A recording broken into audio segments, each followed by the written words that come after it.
Last part में हमने देखा था कि पर्पल किंग मैक्स के पीछे ट्रेजर के लिए पड़ा था, लेकिन मैक्स यांजी क्लैन के बंदे को बचाने के लिए दूसरी तरफ से मुड़ के सैक्रिफिशियल टावर से बाहर आ गया था और उसने गोल्डन हॉर्न बेहेमोथ का रूप ले लिया था, जिससे डर के मारे पर्पल किंग वहां से भाग गया था। इसके बाद मैक्स स्टार इल्यूजन किंग को एक सेफ जगह ले आया था, जहां स्टार इल्यूजन किंग ने वो यांजी क्लैन का ट्रेजर बॉक्स उसे ही रखने के लिए कह दिया था और वो बस खुद सिविका का ट्रेजर लेकर गई थी ताकि वो अपने भाई को जिंदा करने के पैसे जमा कर सके।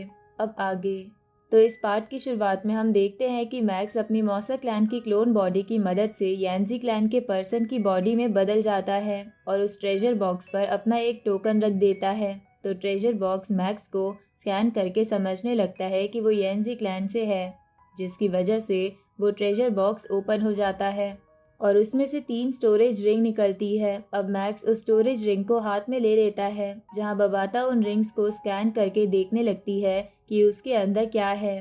तभी बबाता को उनमें से फर्स्ट रिंग में बहुत सारी वेल्थ मिलती है और दूसरी रिंग में बहुत सारे इक्विपमेंट और ट्रेजर थे। अब ये सब देखकर बबाता बोलती है कि सारी वेल्थ और किंग कैंगजिंग और सिविका की हेल्थ मिला दी जाए तो ये पूरे 560 बिलियन हुन युआन कॉइन होते हैं। ये सुन के मैक्स हैरान होते हुए बोलता है कि मैंने पहले बस सिविका का एक प्लेन लिया था और उससे ही मुझे 6.1 बिलियन हुन युआन कॉइन मिल गए थे, जिसकी वजह से मैं कई सारे ट्रेजर खरीद पाया था और ये वेल्थ तो उस वेल्थ के 100 गुना है।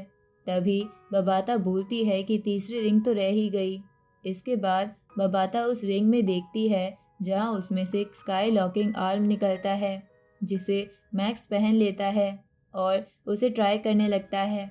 तभी बबाता बताती है कि ये आर्म 1 मिलियन किलोमीटर्स के अंदर सबकी स्पिरिचुअल एनर्जी को लॉक कर सकता है, जिसकी वजह से कोई भी उस जगह से टेलीपोर्ट नहीं हो पाएगा और ना ही अच्छे से स्पिरिचुअल पावर इस्तेमाल कर पाएगा।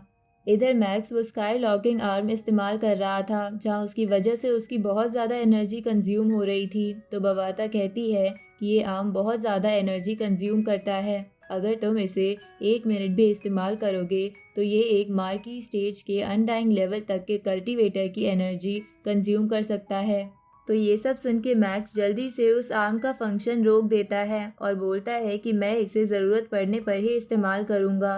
तभी स्टार इल्यूजन किंग मैक्स को कॉल करके होंग अलायंस सिटी में बुलाती है। आगे हम मैक्स को होंग अलायंस सिटी में देखते हैं, जहाँ कई सारे लोग उसे देखे जा रहे थे। तभी मैक्स स्टार इल्यूजन किंग से मिलता है, तो स्टार इल्यूजन किंग मैक्स से टेलीपैथी के थ्रू बोलती है कि जब से मैं सैक्रिफिशियल टावर से वापस आई हूँ, तब से मुझसे 10 से ज़्यादा लोग पूछ चुके हैं कि क्या तुम्हें उसमें से ट्रेजर मिला, पर मैंने सबको मना ही किया है। लेकिन इसके बावजूद भी लोग चीज़ों को इन्वेस्टिगेट ही कर रहे हैं। ये सुन के मैक्स सोचता है कि इन सबको खबर कैसे मिली कि ट्रेजर मेरे पास है, पर तभी उसे याद आता है कि ये खबर ज़रूर पर्पल बेल किंग ने फैलाई होगी। इधर हम पर्पल बेल किंग के 2 दोस्तों को देखते हैं जो सैक्रिफिशियल टावर के पास आकर कुछ चेक करते हैं और बोलते हैं कि ट्रेजर यहाँ से सच में गायब है। लगता है पर्पल बेल किंग सच कह रहा था कि वो ट्रेजर ह्यूमन के पास है। तभी उन दोनों में से एक को बहुत ज़्यादा नींद आ रही थी, तो वो वहीं सोने लगता है, पर दूसरा वाला उसे नीचे गिराकर जगा देता है। दूसरी तरफ हम बहुत सारे लोगों को देखते हैं जो मैक्स को ही ढूंढ रहे थे, जहां बहुत इन्वेस्टिगेशन के बाद सबको पता चल जाता है कि मैक्स ह्यूमन हेडक्वार्टर्स के अंदर है, जिसकी वजह से सबको गुस्सा आ रहा था क्योंकि वो उसका वहां कुछ नहीं बिगाड़ सकते थे। इधर होंग अलायंस सिटी में मैक्स का एक और दोस्त बनता है जो मैक्स को ये सब खबर दे देता है, तो मैक्स उसे शुक्रिया कहता है। तो इस पे वो बंदा मैक्स से कहता है कि दूसरे एलियंस ह्यूमंस को ख़त्म करना चाहते हैं, इसलिए हम ह्यूमंस को एक दूसरे की मदद करनी चाहिए। आगे मैक्स अपने इंटरनल वर्ल्ड में आ जाता है और बबाता से कहता है कि ये अच्छी बात है कि पर्पल किंग सिर्फ मेरे बारे में अफवाह फैला रहा है, इल्यूजन किंग के बारे में नहीं। ये सुन के बबाता मैक्स से कहती है कि क्या तुम्हारे पास अब भी दूसरों की फिक्र करने का टाइम है? तुम ह्यूमन हेडक्वार्टर्स में छुप के तो रह सकते हो, पर इससे और लोगों को कंफर्म हो जाएगा कि तुम्हारे पास ज़रूर ट्रेजर है। इसलिए तुम ह्यूमन हेडक्वार्टर से बाहर नहीं निकल रहे। ये सुन के मैक्स कहता है कि मैं यहाँ डर के नहीं छुप रहा, बल्कि मुझे मेरी वेल्थ खर्च करके ताकतवर बनना है, वरना मैं खुद को प्रोटेक्ट कैसे करूँगा। ये सुन के बबाता मैक्स से पूछती है कि तुम्हारा कितना खर्च करने का प्लान है, तो मैक्स कहता है कि मुझे सब कुछ खर्च करना है। ये सुन के बबाता चौंक जाती है। इस तरफ हम पर्पल किंग को एक गुफा में देखते हैं, जहाँ वो कल्टीवेशन करते हुए मैक्स के बारे में सोच रहा था। जहाँ सोचते सोचते वो बोलता है कि ह्यूमन, मुझे पता है कि तुम कितने चालाक हो। तुम ह्यूमन हेडक्वार्टर में डर के मारे नहीं छुप रहे, बल्कि अपॉर्चुनिटी का वेट कर रहे हो। पर मैं भी इस बार तुम्हारा पूरी तैयारी के साथ सामना करूंगा।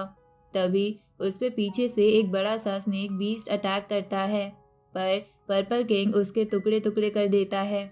आगे मैक्स कई सारे ट्रेजर खरीद चुका था, तो बबाता उन्हें देखने लगती है, जिसमें से कई ट्रेजर तो गोल्डन हॉर्न बेहेमोथ की स्ट्रेंथ बढ़ाने के लिए थे, कुछ गॉड सोर्स क्रिस्टल धमाके के लिए थे, और कुछ God water source crystal sky locking arm को एनर्जी देने के लिए थे। तभी बबाता उनमें से सबसे ज़्यादा महंगा ट्रेजर देखती है, जो कि फीमो पॉइजन था, जिसके अकेले की कीमत 300 बिलियन हुन युआन कॉइन थी। इसलिए बबाता मैक्स को डांटते हुए कहती है कि तुम्हें इतने ज़्यादा पैसे इस पॉइजन पर खर्च करने की क्या ज़रूरत थी।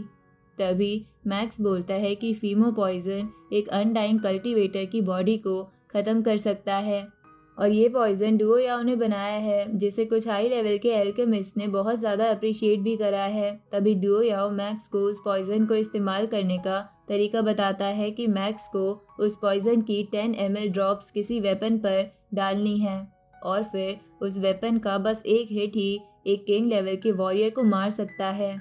और अगर वो किंग लेवल का वॉरियर गलती से अगर तालाब में गिर गया, तो तालाब की हर चीज़ नष्ट हो जाएगी। ये सब सुन के मैक्स डुओ याओ को थैंक यू बोलता है। तभी डुओ याओ मैक्स से कुछ बोलने लगता है, पर उसे शर्म आ रही थी।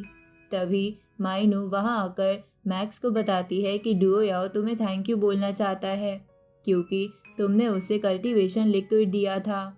उसी वक्त मैक्स के बाकी दोस्त भी वहाँ आ जाते हैं, तो मैक्स उनसे मिलके वहाँ से निकल जाता है। इसके बाद बबाता मैक्स से कहती है कि इन सब ट्रेजर के बाद तुम्हें येंजी कॉन्टिनेंट के किसी किंग लेवल के वॉरियर से डरने की ज़रूरत नहीं है, और अब पर्पल किंग को हंट करने का टाइम आ चुका है। लेकिन अभी भी किसी को उसकी लोकेशन नहीं पता। ये सुन के मैक्स कहता है कि उसे ढूंढना कितना ही मुश्किल होगा, अभी एक बाउंटी इशू करवा दो। तो बबाता ऐसा ही करती है और 50 मिलियन हुन युआन कॉइन की बाउंटी इशू करवा देती है, जिसमें जो भी पर्पल किंग की लोकेशन देगा उसे वो पैसे मिल जाएंगे। इतनी सारी कीमत देखकर सभी लोग बहुत ही एक्साइटेड हो जाते हैं और ज़ोरों शोरों से पर्पल किंग को ढूंढने लगते हैं। आगे मैक्स बबाता से कहता है कि इस बाउंटी की वजह से सभी को मेरे बारे में पता चल जाएगा, इसलिए मुझे अपनी ताकत दिखानी होगी ताकि कल्टीवेटर्स मुझसे डर के रहे। इधर हम एक आर्मी कैंप देखते हैं, जिसमें पर्पल किंग अपने दोस्तों के साथ बैठा था। तभी उसके दोस्त उससे बोलते हैं कि वो ह्यूमन तुम्हें पागलों की तरह ढूंढ रहा है, उसकी बाउंटी सिविका की बाउंटी से भी डबल है, तो सोच लो कितने लोग तुम्हारी तलाश में होंगे। इस पे पर्पल किंग बोलता है कि अगर मेरे पास तुम जैसे दोस्त हैं तो क्या मुझे किसी high stage king level warrior को छोड़ के किसी से डरने की ज़रूरत है। इस पे वो दोनों हंसते हुए कहते हैं कि बस एक स्टार टावर नाम की जगह है जहाँ के किंग लेवल के वॉरियर्स हमारी टक्कर ले सकते हैं, वरना बाकी लोग तो हमारी टक्कर के भी नहीं हैं। तभी उनमें से एक दोस्त जिसका नाम किंग हैवी एरो था, वो पर्पल किंग से पूछता है कि तुम क्या प्लान बना रहे हो। इस पे पर्पल किंग बोलता है कि मैं जल्दबाजी नहीं करूंगा, बल्कि अपनी वीकनेस दिखाऊंगा और मौका मिलने पर अपनी चाल चलूंगा। आगे पर्पल किंग जानबूझ के एक गुफा में कल्टीवेशन करने बैठ जाता है, जिसकी वजह से मैक्स को उसकी लोकेशन मिल जाती है और वो स्टार इल्यूजन किंग की मदद से वहाँ पहुँच जाता है। लेकिन तभी ये बात पर्पल किंग को भी पता चल गई थी और वो सोच रहा था कि मैक्स उसके शिकार में फंस गया है। इधर स्टार इल्यूजन किंग वहाँ से वापस चली जाती है और तभी बबाता मैक्स से कहती है कि पर्पल किंग 3200 किलोमीटर दूर एक गुफा में है और वो अपने सिग्नल भी ब्लॉक नहीं कर रहा है। जिसका मतलब वो जानबूझकर हमें उकसा रहा है। ये सुन के मैक्स कहता है कि मुझे पता है कि ये ट्रैप है, पर मैं अच्छी तैयारी करके आया हूँ और मैं उसे ये दिखा दूंगा कि मेरी असली ताकत क्या है। तभी मैक्स एलेना को बोल के अपनी इंसेक्ट आर्मी बाहर निकालता है। इधर पर्पल किंग सोच रहा था कि मैक्स उसकी तरफ क्यों नहीं आ रहा।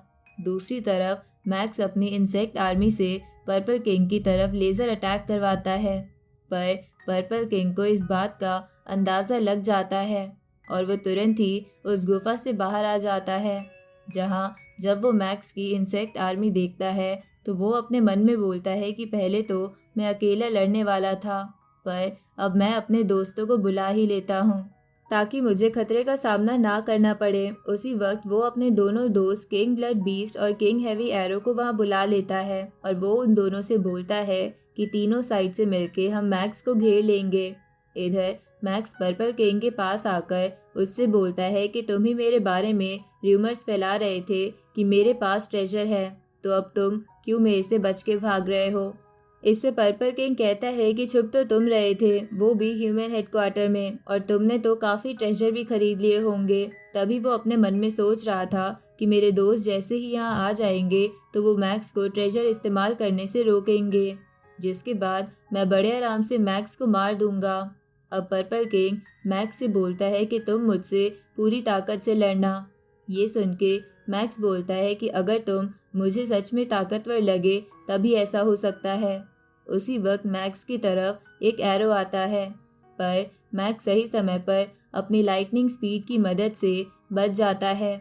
उसी वक्त हम देखते हैं कि एरो किंग और बीस्ट किंग वहां पहुंच गए हैं, जिन्हें देखकर मैक्स बोलता है कि मैंने इनके बारे में पढ़ रखा है कि इनकी ताकत किंग लेवल वॉरियर्स में बहुत ज़्यादा है, पर इनका रियलिटी में सामना करने से मुझे सच में बहुत ज़्यादा एक्साइटमेंट हो रही है। तभी मैक्स अपने स्काई लॉकिंग आर्म का इस्तेमाल करके उन तीनों की स्पिरिचुअल एनर्जी लॉक कर देता है। तो बीस्ट किंग पर्पल किंग से कहता है कि तुमने तो कहा था कि ये वीक है, पर ये हमारी स्पिरिचुअल पावर लॉक कैसे कर पा रहा है। तभी पर्पल किंग बोलता है कि पहले तो ये ऐसा नहीं कर पाता था। उसी वक्त purple king sky locking arm देखकर बोलता है कि ये तो सैक्रिफिशियल टावर का है, लगता है इसने ट्रेजर बॉक्स खोल लिया है और उसमें से ही इसे ये ट्रेजर मिला है। तो ये सुन के वो तीनों ही मैक्स पर अटैक करते हुए बोलते हैं कि अगर इसके पास ये अकेला ट्रेजर इतना खास है तो सोचो उस बॉक्स में से इसे कितने अच्छे ट्रेजर मिले होंगे। उसी वक्त max 2 God fire source crystal बाहर निकालकर उन्हें फटने के लिए एक्टिवेट कर देता है और बोलता है कि इनमें से एक ही हाई स्टेज के किंग लेवल वॉरियर को मार सकता है। तभी पर्पल किंग उसे देखकर मन में सोचता है कि ये ट्रेजर तो उससे भी ताकतवर है, जिसकी मदद से मैंने सैक्रिफिशियल टावर में किंग कैंग जिंग को मारा था, और अब तो इसके पास 2-2 ट्रेजर्स है, तो अब हम इसके एक्सप्लोजन से कैसे बचेंगे।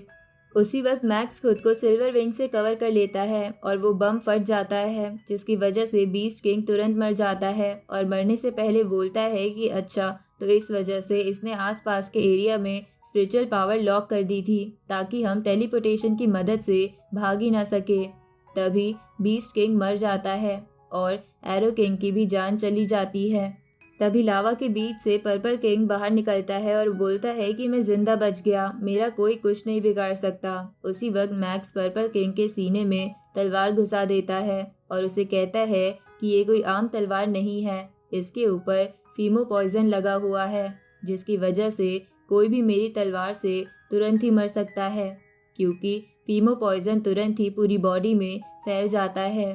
तभी पर्पल किंग भी मारा जाता है। अब मैक्स उस जगह से निकल जाता है और इसी के साथ ये पार्ट यहीं ख़त्म होता है।